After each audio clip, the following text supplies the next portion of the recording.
Hello and welcome to Downtime Activities. Today we're doing a kind of different style format video, similar to our bonus action podcast style video, but this is a shorter discussion over one in particular thing, and that thing is my favorite hindrance in all of Savage Worlds, but also the one that you maybe or probably shouldn't use. I would err on the side of probably shouldn't use. Let's talk about it. What's the hindrance, and why is it probably not one you should use, or at least use regularly? So, for those who aren't aware of how the Savage Worlds RPG system works, we do have multiple videos on the channel sort of explaining the system as a whole, as well as how to create characters, and I would recommend looking at those. The sort of short story of it here is Savage Worlds does not have any classes. It has edges and hindrances. Edges are bonuses, abilities, like spell casting comes from an edge, special tracking abilities or special shooting abilities and stuff like that are all edges. They're sort of ranked out by a sort of loose level, or like groupings of levels. So as you're leveling up the game, you're getting access to more and more powerful ones. And you start with a small handful. And if you want more at character creation, you have to take what are called hindrances, which are where Savage Worlds truly shines as a system. Hindrances are things setting your character back.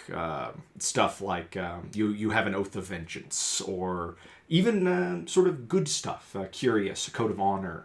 It's stuff that's going to get your character in trouble, whether they're sort of physical hindrances or personality hindrances, or just the fact that your character's wanted.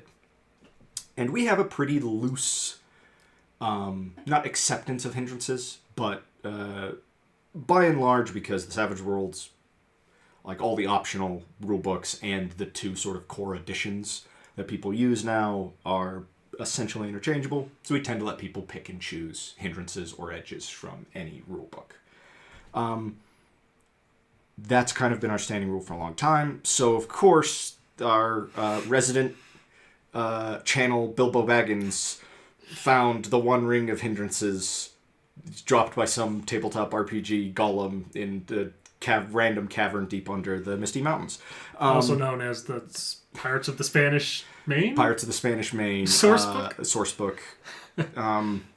Which is the dependent hindrance. It's classified as a major hindrance, so it's supposed to be much more crippling in a way, or at least the risks with it are much higher. And the dependent hindrance, quite simply, lets the player character stat out a second novice character that the main character is sort of completely devoted to and is determined to protect. It could be a spouse or a sibling, an adopted orphan, a charge of some sort, a pet, and they are a second statted character. You can get all the bonuses of having a second character. You can make sure they have skills that you don't. They get their own hindrances. They get their own edges. Which prompts a question. Could you do dependent hindrances all the way down the line? You're a monster.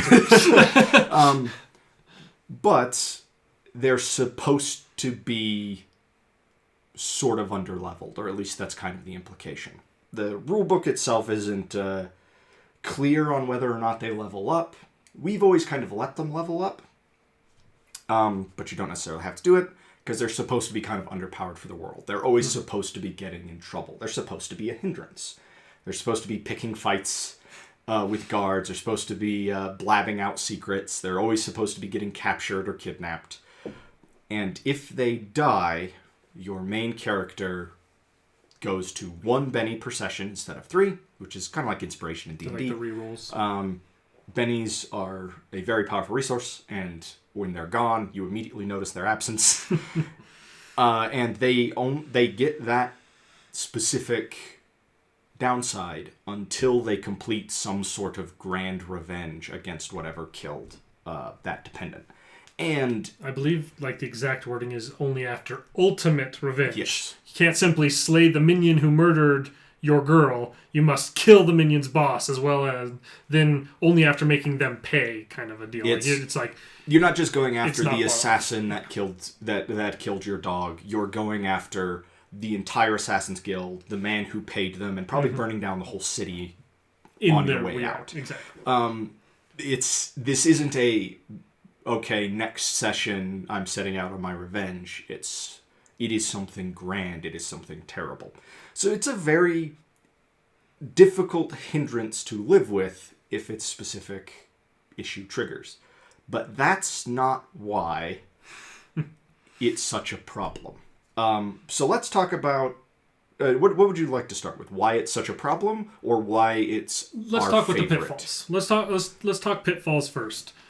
Obviously, any time that a ability allows you to stat out an entire second character, essentially with some limitations, there is going to be room for abuse. There's going to be room for power gaming and for trying to do it in a way, like you said, it's not against the rules to make this other dependent character really good at the things you're bad at, and have that be so now all of a sudden between your two characters you're able to do a wide swath of things.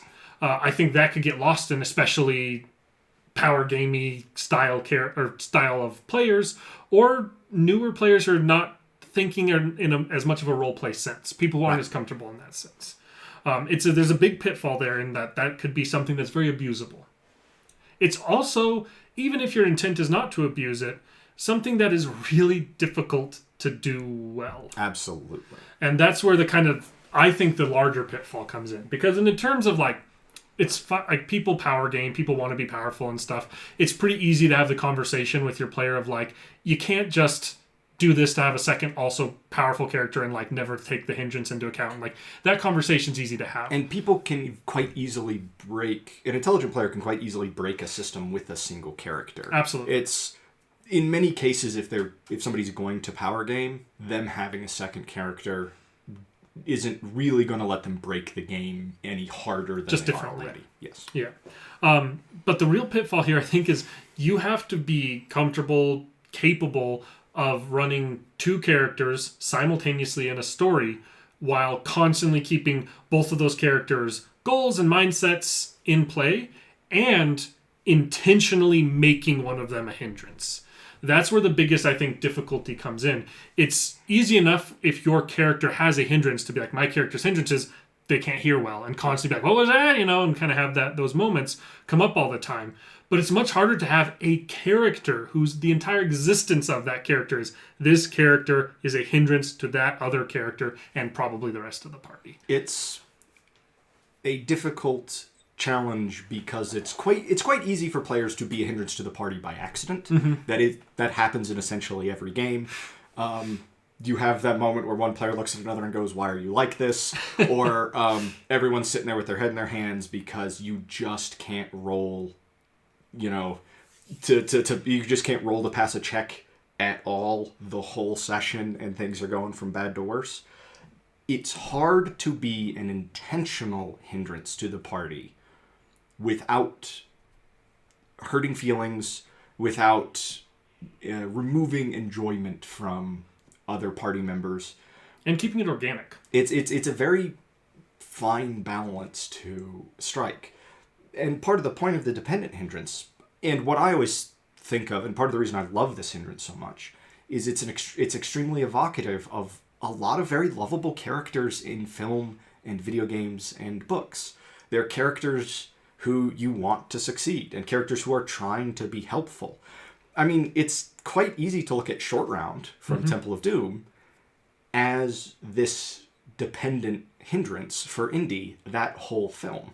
It might be more accurate to say that it's Willie in that film, and that Short Round is the other main character. But Short Round's always getting himself grabbed. He's always getting himself caught. He's always trying to be helpful and save the day, and sometimes he succeeds.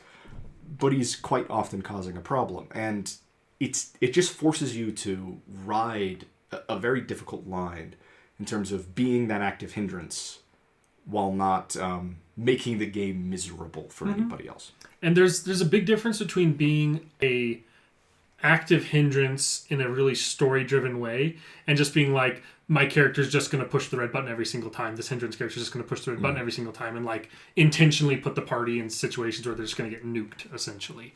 There's a very fine line to ride there. And you I think it helps a lot if you're somebody who runs games, to be able to do something like this, because you can kind of approach it in that narrative mindset a lot easier, where it's like, if this character does things in this way, I've given like open season to the person running this game to use that against the party now.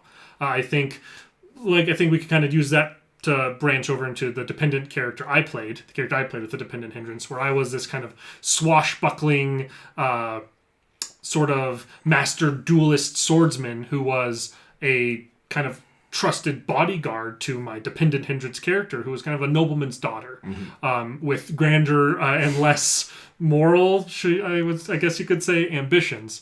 That character, the hindrance side of that is she was constantly name dropping us whenever we were doing piratey actions in this campaign.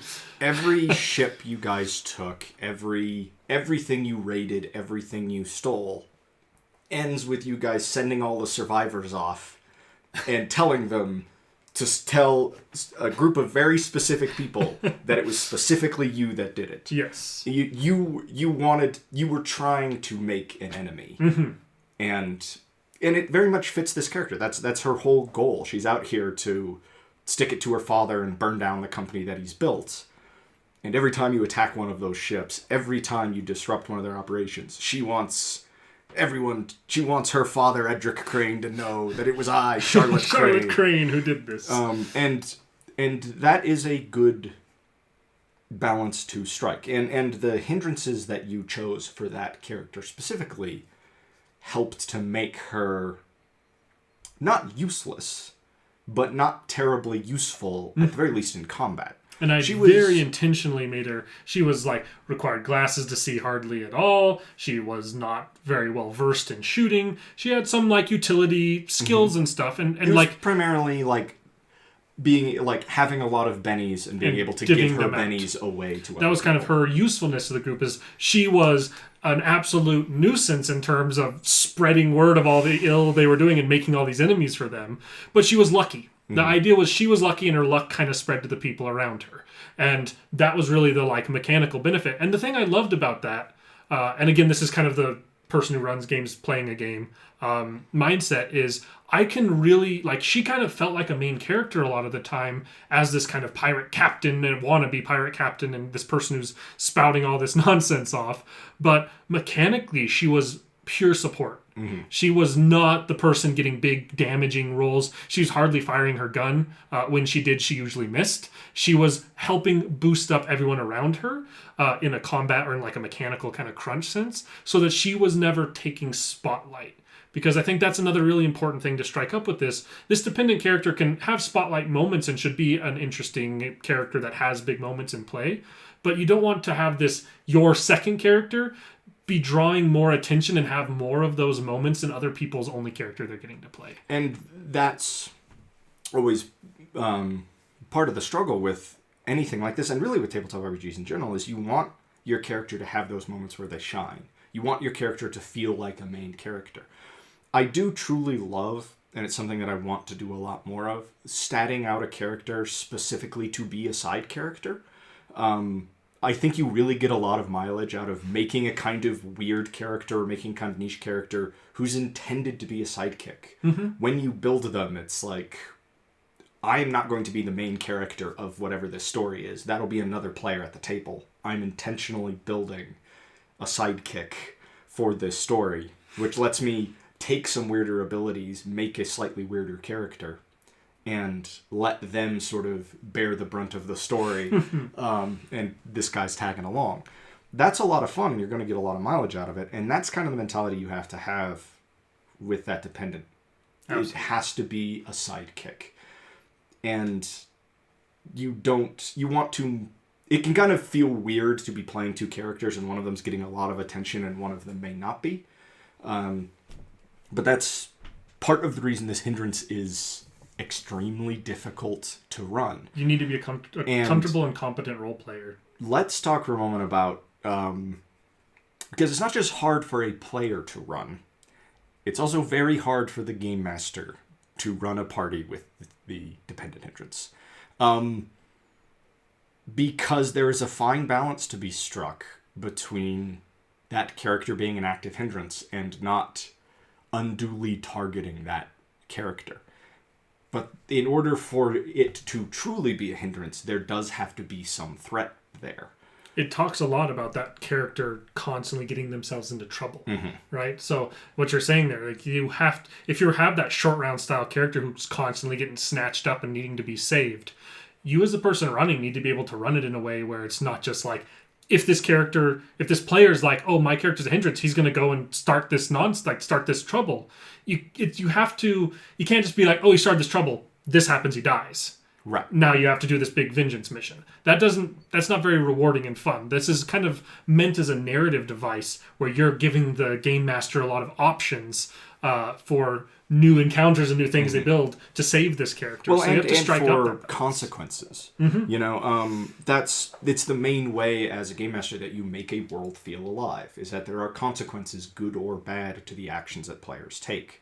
The world evolves in response to what the players are doing. And that's what the hindrance dependent is there for, is to make enemies, is to reveal secrets that they shouldn't be revealing, is to constantly be kidnapped, is for that moment where you're, band of 1930s adventurers, you're at the train depot, there goes the Nazi train headed off into the desert to, find some ancient powerful artifact, and somebody goes, "Where's the kid?"